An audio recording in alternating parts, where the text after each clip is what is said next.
Many people are familiar with Mickey Rooney's yellow-faced depiction of Mr. You-Know-Ishii. For some, he has added comic relief in the much-loved film Breakfast at Tiffany's. But for many Asian people, he is a racist caricature, perpetuating an imperialist agenda. In this video essay, I will discuss the challenges Asian people have faced within traditional Western media, and how Asian people have begun taking back control over their narratives through digital media platforms. Despite the success of projects such as Crazy Rich Asians, traditional Western media is still rampant with Orientalism and tokenism, as well as whitewashing and the perpetuation of harmful stereotypes when it comes to Asian narratives. If McLuhan is to be believed when he says, "All media work us over completely, and leave no part of us untouched," then these problematic works clearly impact not only the public's perception of Asian people, but the Asian diaspora's sense of identity and cultural citizenship. Traditional media also aids the formation of social and professional barriers for Asian people, known as the bamboo ceiling, resulting from their perceived otherness as the perpetual foreigner. So exactly how has traditional media portrayed Asian people? Chinese immigrants began coming to the US in the mid-1800s to help with railroad construction. These immigrants were seen as a danger to white America and were known as the Yellow Peril. These fears were then capitalized on in films like The Mask of Fu Manchu, where the Asian supervillain's aim is to wipe out the white race. Asian characters became more complex in the 40s, but were still portrayed by white actors such as Katharine Hepburn in the film Dragonseed. Although yellowface is no longer as blatant as it once was, whitewashing is still prevalent in Hollywood. Notable instances are Scarlett Johansson in Ghost in a Shell or Emma Stone in Aloha. Beyond this, there are still common stereotypes used when writing Asian characters. The model minority is hardworking and high-achieving, yet lacking creativity, emotion, or likability. An example of this might be Christina Yang in Grey's Anatomy. Yellow fever, on the other hand, is the sexualization of Asian women, who exist to serve the interests of a white male hero. The character of Susie Wong, a prostitute with a heart of gold, would be a good example of this. Conversely, Asian men are desexualized and portrayed as undesirable. Look at Chapati G in the BBC comedy People Just Do Nothing. And the sexualization of Asian women as objects for white men only furthers their emasculation. This repeated discrimination within traditional Western media has forced Asian people to find ways to represent themselves that aren't humiliating or perpetuating stereotypes. And they seem to have done this quite successfully through digital platforms.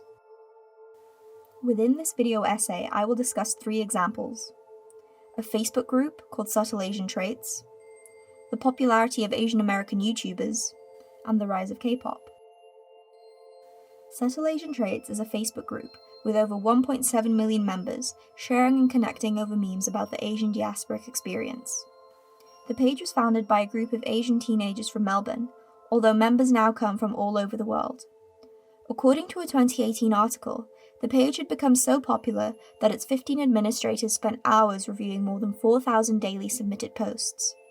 Its popularity has also spurred the creation of many other groups, such as Subtle Asian Dating and Decolonize Subtle Asian Traits. The response to the group also shows the Asian diaspora's desire to be recognized in the media. According to Anne Gu, one of the group's creators, Asians haven't had the opportunity to have their voice heard in media. We're underrepresented. Our Facebook group is giving so many Asians an opportunity to voice their thoughts. This provides an almost therapeutic function for its users, addressing the struggles, pressures, and isolation that can arise from being an Asian minority. Gu alludes to this idea, saying, "We labeled the group as family, so that's what the group's purpose is, to allow people to feel like they all belong to something." Furthermore, the group embodies Soja's theory of a third space, which he describes as a space of extraordinary openness, a space where issues of race, class, and gender can be addressed simultaneously without privileging one over the other. Another social media platform that is helping give Asians a voice is YouTube. Asian content producers have been prevalent on the site since its beginning, and it has become a major platform for the distribution of both low and high budget productions depicting Asian people. According to a 2017 article, Asian Americans are demographically overrepresented on the internet, with many high-profile YouTubers such as Ryan Higa, Michelle Phan, Kev Jumba, Lily Singh, and Wong Fu Productions to name but a few. This is a stark contrast to the struggle Asians face in traditional media with regards to being cast or even working behind the camera. For example, according to a study by USC Amberg, from 2007 to 2018, only 3.2% of directors out of a group of 1,335 in the United States were Asian. The YouTuber boom really took off in 2012, at which time 20% of the top YouTube stars were Asian American. The following year, Ryan Higa and Kev Jumbo were respectively the 2nd and 14th most subscribed YouTube channels across all categories. Today, Kev Jumbo no longer posts videos, but his channel boasts over 324 million views, and Ryan Higa's staying power is impressive, as he maintains over 21 million subscribers.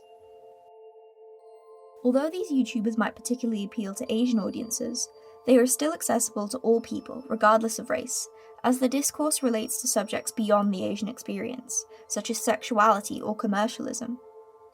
Showcasing themselves in this way is important, as they present a new image of Asian people, highlighting their humour, charisma, and creativity, which in turn increases the cultural capital, as theorized by Bourdieu, of Asian people in general.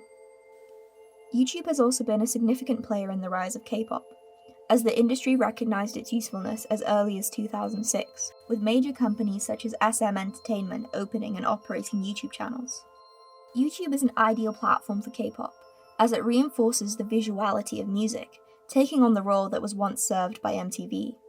And it's these visual elements that bridge the gap created by language barriers. K-pop idols are trained for years in not only singing, but dancing and acting.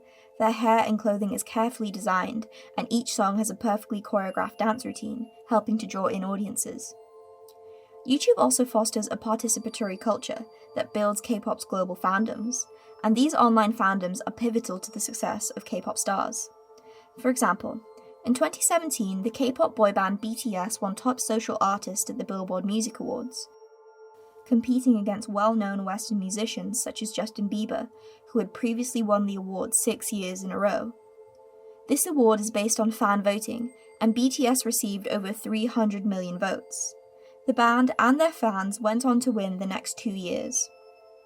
BTS's exposure in the West has helped shatter the idea of the unattractive Asian male, evidenced by BTS member Jin going viral as the third one from the left on Twitter, after many new fans were drawn in by his good looks on the red carpet of the 2017 Billboard Music Awards. This overturns the colonial gaze that once emasculated Asian men and deemed them undesirable. So why have Asian people been able to thrive online as attractive, vibrant, and talented creatives when they were reduced and restricted to outdated stereotypes within traditional media? A big factor is that the internet allows content creators to bypass the gatekeepers of traditional media, as YouTube and other similar platforms do not censor against particular genres and have fewer institutional biases. Online, the only gatekeepers are the audience and the content's ability to connect with them. Furthermore, stereotyping and discriminatory practices have become too entrenched within traditional media over time, whereas digital media is still being developed, allowing us to create new meaning. At last, Asian people have the tools and the platform to express the voice they always had.